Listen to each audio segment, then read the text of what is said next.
निर्गुण हे सार, सारा सार विचार हरी पाठ, सारा सार विचार हरी पाठ, सारा सार विचार हरी पाठ, सगुण निर्गुण गुणाचे गुण, हरी वीण मन व्यर्थ जाय, हरी वीण मन व्यर्थ जाय, हरी वीण मन व्यर्थ जाय, अव्यक्त निराकार नाही जाकार, जेथुनी चराचर हरिसे भजे, जेथुनी चराचर हरिसे भजे,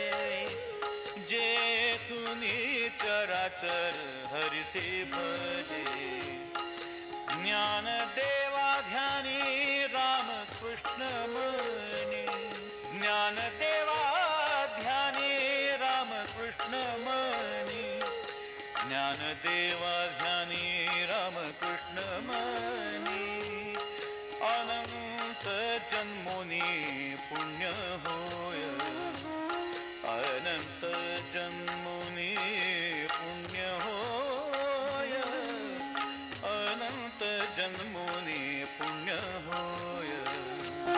हरी मुखे म्हणा, हरी मुखे म्हणा, हरी मुखे म्हणा, हरी मुखे म्हणा,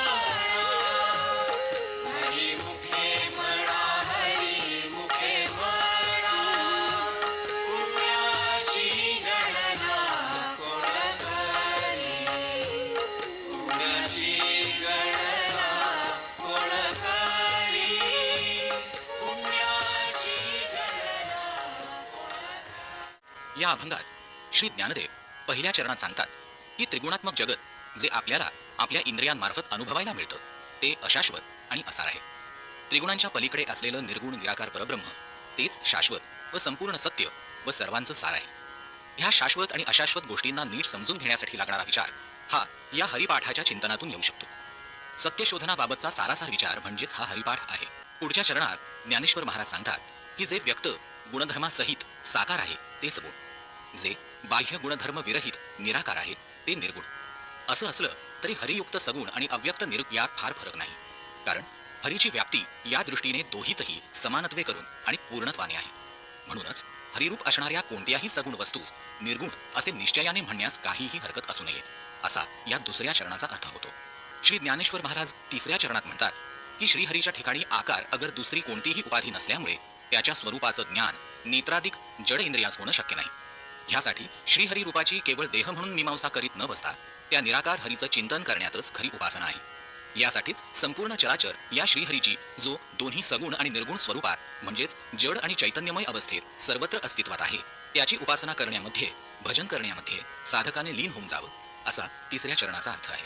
श्री ज्ञानेश्वर महाराज या अभंगाच्या शेवटच्याच म्हणजे चौथ्या चरणात म्हणतात, माझ्या ध्यानात आणि मनात निरंतर रामकृष्ण म्हणजे ह्या श्रीहरीचंच नाम भरलेलं आहे, ज्या योगाने जन्मोजन्मीचं पुण्य जोडलं जात आहे. आणि म्हणूनच हरिमुखे म्हणा, हरिमुखे म्हणा, पुण्याची गणना कोण करी. हरी मुखे म्हणा,